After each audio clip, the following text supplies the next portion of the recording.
हमारे short hand lab Prayagraj channel पर आप सबका बहुत बहुत स्वागत है। आज हम एक ऐसे वैकेंसी के बारे में बात करेंगे जो कि काफ़ी विवादित रही। जब से ये वैकेंसी आई तब से इसके अथेंटिकेशन को लेकर के काफ़ी सवाल उठे।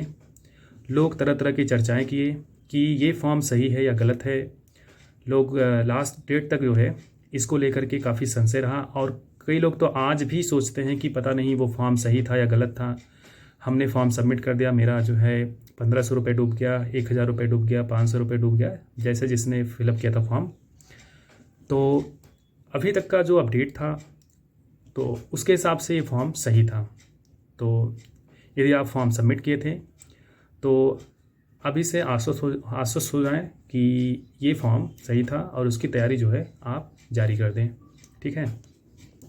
और इसको लेकर के कब एग्ज़ाम होगा, क्या सिलेबस इसका था, क्योंकि सिलेबस काफ़ी लोग भूल गए हैं, पोस्ट कितनी आई हुई थी, उसको लेकर के मैं एक ब्रीफ इन्फॉर्मेशन मैं आप सबको प्रोवाइड कर देता हूँ।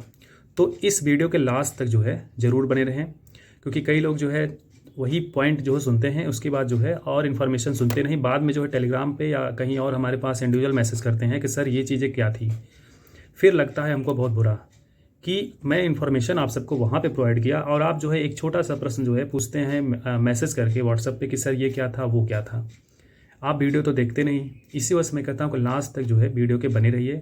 कुछ ना कुछ आप ही से संबंधित जो है जिस एग्ज़ाम की आप तैयारी कर रहे हैं उसी से संबंधित आपको सूचना मैं प्रोवाइड करता हूँ।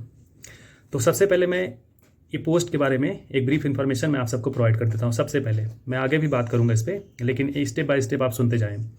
इसमें 10 तरह की पोस्ट थी, जिसमें 28 पोस्ट आपकी एपीएस की थी, 29 एआरओ की थी, 10 कंप्यूटर ऑपरेटर की थी, 6 कंप्यूटर असिस्टेंट की थी और प्यून की 14 थी। और इसी तरीके से एक एक करके जो है वो क्या नाम है वो स्वीपर, बंडल लिफ्टर, तरह तरह की इसी तरीके से पोस्ट उसमें इंक्लूड की गई थी। तो टोटल जो इसमें कैटेगरी बांटी गई थी वो 10 टाइप की पोस्ट के लिए बांटी गई थी, ठीक है। और एपीएस का जो सिलेबस था वो आप जानते हैं कि 100 वर्ड पर मिनट आपको डिक्टेशन लिखना है और 30 वर्ड पर मिनट टाइप करना है उसे। और एआरओ के लिए क्या था, 30 वर्ड पर मिनट हिंदी इंग्लिश के लिए था, 25 वर्ड पर मिनट हिंदी था। तो ये मत सोचिएगा कि हमें हिंदी नहीं करनी है, आप इस चीज़ को विशेष तौर पर नोटिफाई कर लीजिएगा कि आपको हिंदी टाइपिंग एआरओ के लिए करनी है। इन्होंने नोटिफिकेशन में पहले पहले आर लिखा है, बाद में एंड लिख दिया है। तो बाद में ये मत सोचिएगा कि वहाँ पे और लिखा था, हम कैसे जो है यहाँ पे सीखे ही नहीं हिंदी। तो अभी से यदि आप तैयारी कर रहे हैं तो हिंदी जो है टाइपिंग स्टार्ट कर दीजिए। और हिंदी हाईकोर्ट में मंगल फांट पे चलता है, तो आप जो है टाइपिंग मंगल फांट पे करिएगा, ठीक है। अब आगे देखते हैं कि यदि आप टाइपिंग मंगल फांट के अलावा भी कोई जानते हैं तो उस पर भी कर सकते हैं, कोई दिक्कत नहीं होगी। जैसे मंगल फांट आसान होता है तो आप मंगल फांट जो है सीख सकते हैं। अब इसका सिलेबस क्या था, एक ब्रीफ इन्फॉर्मेशन सिलेबस को लेकर के मैं दे देता हूँ। सिलेबस में ये था कि जनरल इंग्लिश, ये सो देखिए पहले तो सिलेबस आप जान लीजिए कि 3 पार्ट में बांटा गया था। पहला पार्ट ए है 70 नंबर का, जिसमें general English 15 question, general Hindi 15 question, general knowledge 20 question, expression of idea 10 question और कंप्यूटर जो है 10 क्वेश्चन। टोटल आपका कितना 70 नंबर का पार्ट 1 है।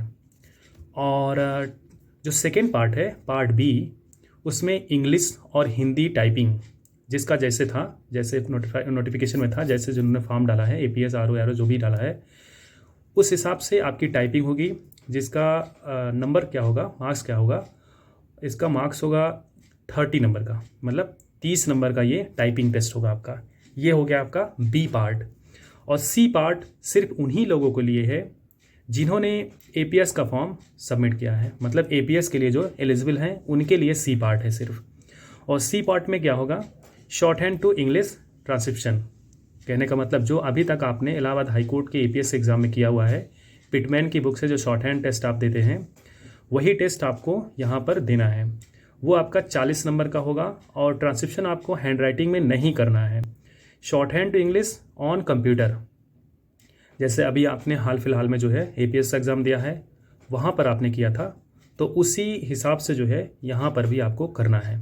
ओके, तो ये तो जानकारी हो गई आपकी सिलेबस, जो कि आप थोड़ा सा शायद भूल गए होंगे, तो मैं आप सबको इस जानकारी प्रोवाइड कर दिया, क्योंकि देखिए अब एग्ज़ाम आने वाले हैं, इसी वजह से मैं सिलेबस जो है आपके साथ डिस्कस कर लिया। नहीं तो अभी सिलेबस के बारे में कोई जानकारी मुझे देने की कोई ज़रूरत थी नहीं। जब एग्ज़ाम होता तो मैं बता देता, और वैसे भी आप जानते रहते।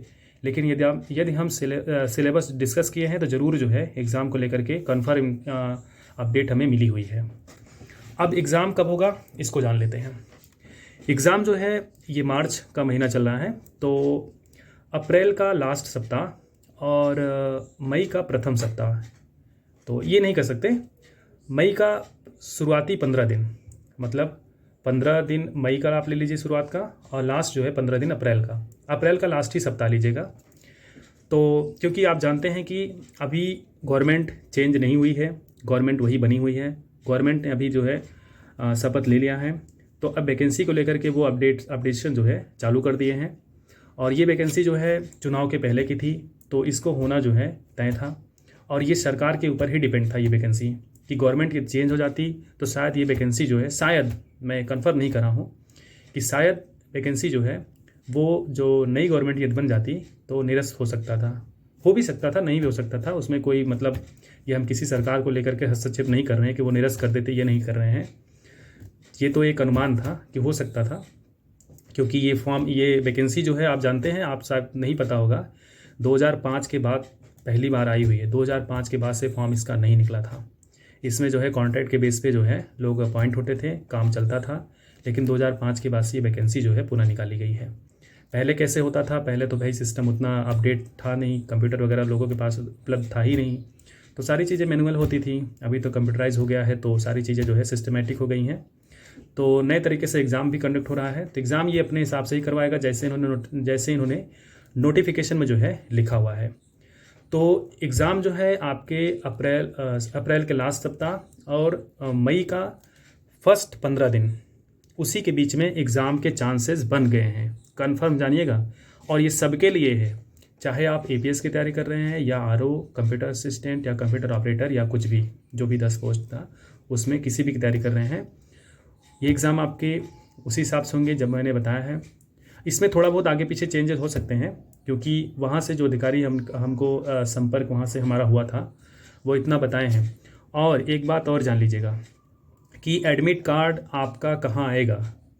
एडमिट कार्ड आपका आपके मेल आईडी पे, जो आपने फॉर्म भरते समय मेंशन किया था फॉर्म में, उसी मेल आईडी पे आपका एडमिट कार्ड आएगा।